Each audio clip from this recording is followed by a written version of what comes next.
throw out the disciplining rule book. This changes everything. Parents, if you're an awesome parent with a kiddo on the spectrum, you've got to hear this podcast. I'm here with Angela today. We're going to dive into why disciplining your child on the spectrum does not work. And here's what we do instead. So one of the biggest deficits in autism is behavioral challenges.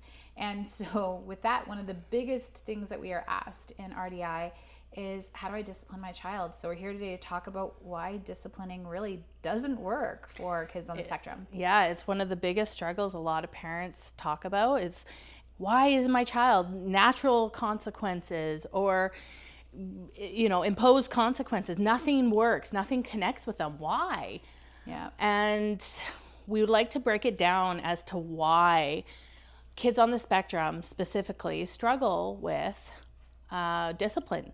I think one of the biggest things is, we talk about it often as dynamic intelligence and jumping to like the executive functioning part of our brain, but to simplify it really is these kiddos have a hard time reaching the executive function, which is the rational part of our brain, right? And they have a hard time reaching that in a certain speed that is for neurotypicals, and therefore they have impulse control issues. A very quick example would be you're on the playground with your kiddo and your kiddo goes and takes a toy from another kiddo.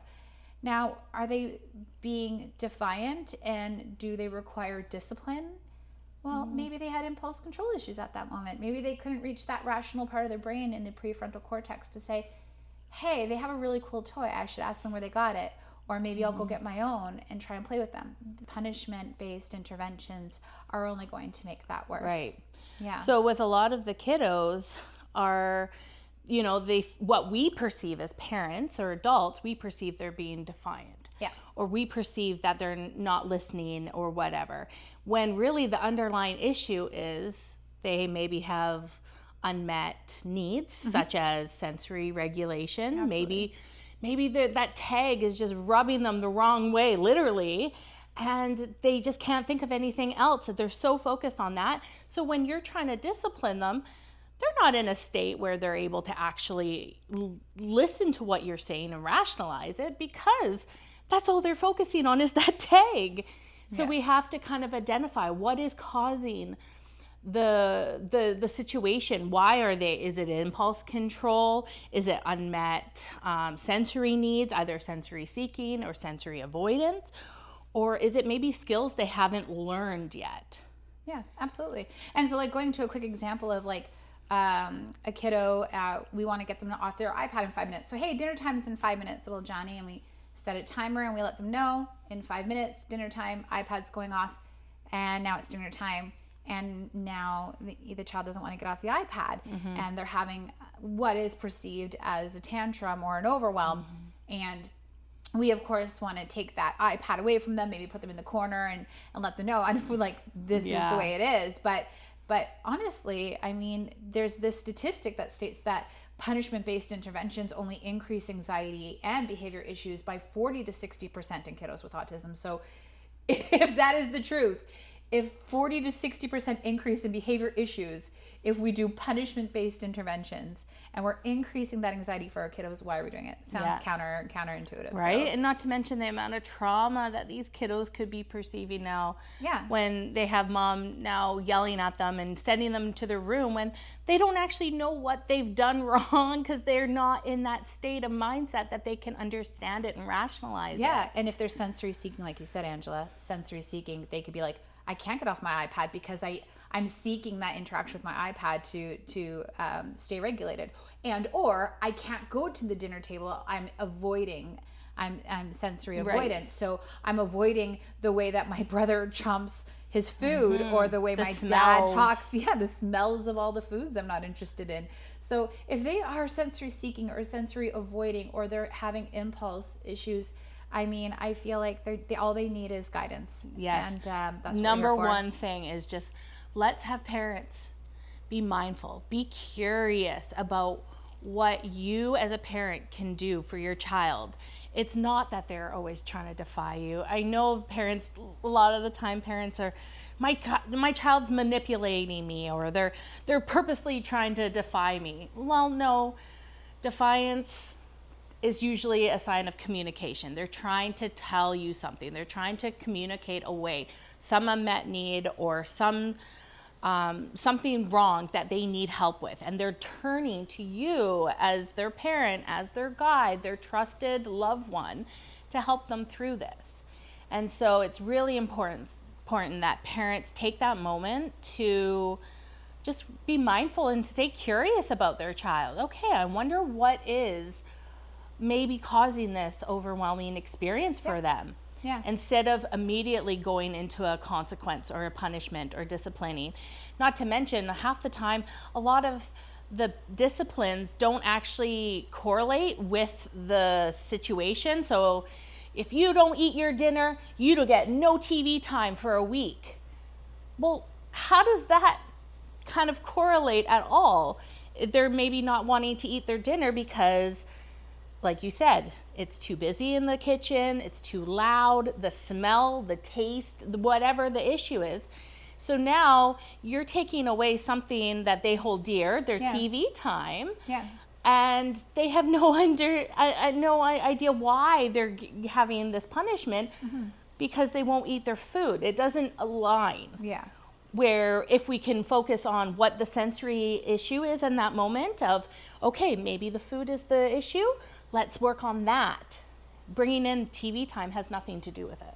You and I were talking earlier today, which I really loved, when you were saying that you've been working with your son on these principles for the last two plus years, and you can really see it now working. So I just want to dive back super quickly to the topic of the podcast, which is why disciplining your child on the spectrum does not work. It doesn't work because of that 40 to 60% increase in anxiety and behavior patterns. If you do, that is definitely based on the fact that the children don't understand the punishment at this stage, and therefore it's just creating a trauma response, and it's just going to make it worse for next time, guys. So some tips, like you said, just stay regulated, be co-regulated. Be regulated and scaffold. In those moments that you do notice that your child is maybe transitioning really easy, say, hey, little Johnny, I really appreciated that you listened so easily and you were so regulated that you were able to put your tablet down and come over for dinner, no problem. That's really cool. Thank you. I really wanted to, spotlight that moment for you. Yeah. So red car? Red car. So for parents, next time that you are feeling the need to discipline your child right away, because that's essentially maybe one of your go-to, I want you to take a step back, be mindful, and be curious, and ask yourself, was my child reacting on impulse? Was there maybe a sensory concern that was happening that I should be, considering? Or was there a transition that maybe they were struggling with? Yeah. And really just noticing that moving forward. This really focuses on the parents to take that step to say, okay, I'm going to stay curious and I want to see if my child has something else going on versus them just trying to be defiant. Yeah, absolutely. And so our take home.